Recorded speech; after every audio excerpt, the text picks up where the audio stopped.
We are absolutely loving Monster Hunter Rise Sunbreak. Making mix sets is super fun with the new skills, weapons and armor, so today I'm going to bring you guys my full blast focused switch axe set specializing in breaking monster parts and dealing damage. This set has a bunch of skills on it, and I mean a lot of skills. There's a lot of synergy and there's a lot of bonuses going on, and it's a really super fun set that I can't wait for you guys to try out. This build will not be talisman reliant. I'll be using a simple attack boost level 2 talisman with a level 3 and 1 slot. However, if you have a better talisman, particularly a high level rapid morph one, or weakness exploit one, or grinder S, or protective polish and things like that, then you can make this build even better than the one that I'm going to show you. But I hope you guys can appreciate me using a relatively attainable talisman rather than a super insane one that's just realistically not going to be easy to obtain if you're playing. So if you do think so, make sure to show support on the video down below by clicking like, and subscribing for the other videos that we have for you guys on the channel. Comment if you have any status focused mix sets that you want to share, because I really would like to see what you guys have. And I'm of course Paradise Central, so let's jump into it, starting with the weapon. We're going to be using the Vengeful Fell Cleave. This is the Scorned Magnamalo switch axe,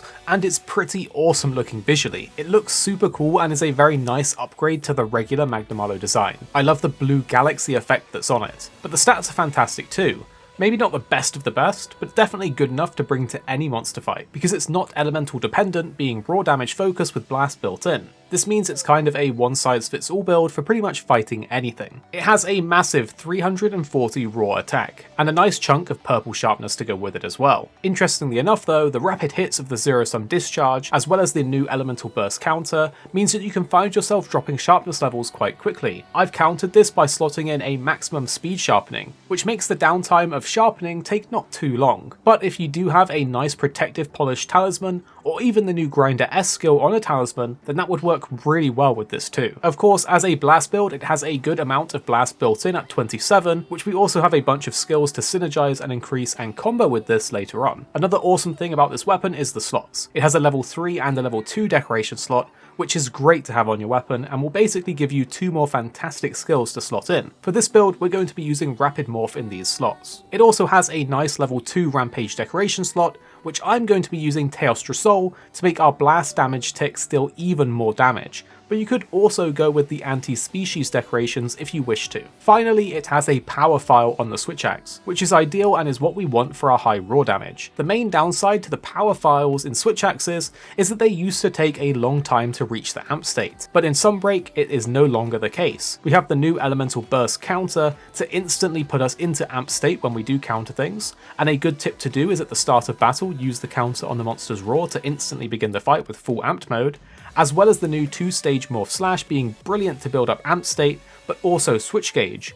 The first morph will give you a chunk of switch gauge back, while the second morph attack will give you a large chunk of amp. So using power files are even better in Sunbreak now and even easier to fill up the amp state. Next, let's go over the armor pieces. To start with, we're using the Astalos helmet, which gives us an awesome point in the chain crit skill, which is perfect. We don't even need to go up to level 3 on this skill, just having 1 level in it is a great damage boost as it is. Furthermore, we get level 2 stun resistance for free baked in, which is nice, and an amazing level 4, 2, and 1 decoration slot. For this, we're going to use attack boost, weakness exploit, and speed sharpening. For the chest piece, we have the Malzeno mail. This is brilliant because we have a nice point baked in of Bloodright.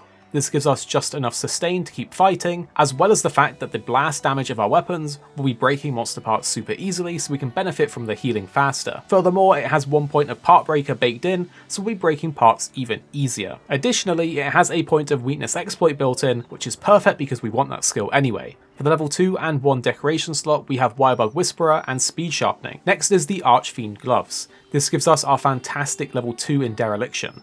Remember that this drains your health as the Curios basically eat you, but they also power you up in return. In the red scroll, we actually get increased status values, which means it works perfectly for our blast. Furthermore, we have Bloodright to help us sustain us too, so Dereliction isn't too challenging to deal with. It also has a point of resentment baked in, which is great because we will have a lot of red health from the Dereliction skill. It also comes with a level 4 decoration slot. For this, we're going to be using the new level 4 decoration for Wirebug Whisperer, which maxes out the skill for us at level 3. We definitely want Wirebug Whisperer because it helps speed up our Wirebug recovery, and since Elemental Burst counter uses 2 Wirebugs, this is going to be a must-have. For the waist, we want the Kaiser Coil. This is because it has level 2 Teostra Blessing on it, which will give us an amazing 10% more blast build-up. It also has a point baked in of Critical Eye, which is a nice free 5% affinity bonus. In addition, it has a level 3 slot, which we're going to use for a simple blast attack. Finally, in the legs, we have another Archfiend piece to finish off Dereliction to level 3, another point of resentment baked in for even more raw when we have red health, and for the slots we want to use Rapid Morph, Blast Attack, and a final point in attack boost. For the Petal Ace, you can use whatever you like, we recommend the Demon or Absolute version. And for your Talisman, as mentioned before, we're simply using a level 2 attack boost, with a decoration slotted in for weakness exploit and speed sharpening. But if you have a better one, you can really push this build to the limit. All in all, this gives us 14 skills in total, which is absolutely awesome, and a lot of them synergize together, which is what makes this build so potent. So in the end, with a kind of sub-optimal Talisman, we end up with attack boost level 4 for the 5% extra raw damage, weakness exploit level 3 for 50% affinity on weak points, speed sharpening 3 to speed up our sharpening, Wirebug Whisperer 3 to increase our Wirebug recovery to do more counters, rapid morph level 3 because that gives us tons of damage for our new 2-stage morph attack, as well as our morph attack combo, dereliction level 3 to give us even more status attack while in the red scroll, resentment level 2 for extra raw when we have red health from dereliction, blast attack 2 because it's the max that I could slot into the build, level 3 would be better but level 2 is still good for extra blast buildup, stun resistance 2 as a byproduct of the armor but always nice to have, Teostra's blessing level 2 for an extra 10% blast buildup, crit eye 1 as an extra 5% affinity bonus, Partbreaker 1 and Bloodright to combo together for more healing on broken parts, as well as chain crit level 1 for that extra damage boost that it gives us. All in all, this gives for a very potent and powerful build that does a lot of damage and can break parts very easily with multiple blast ticks throughout the hunt.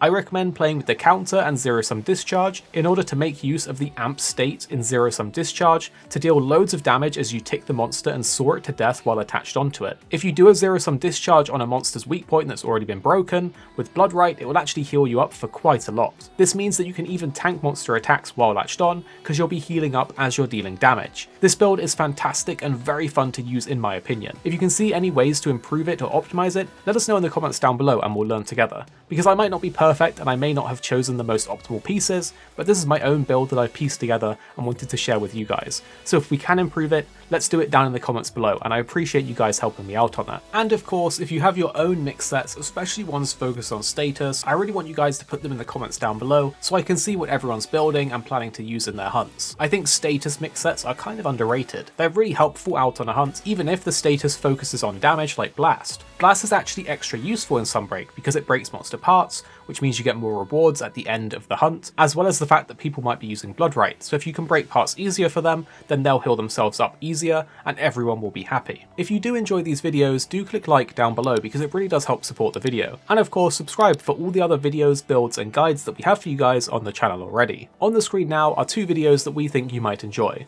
If you do like the look of them, don't be afraid to click them and then tell us what you think of them in the comments down below. We hope you guys enjoy these videos because we made them for you, so let us know what you think in the comments down below.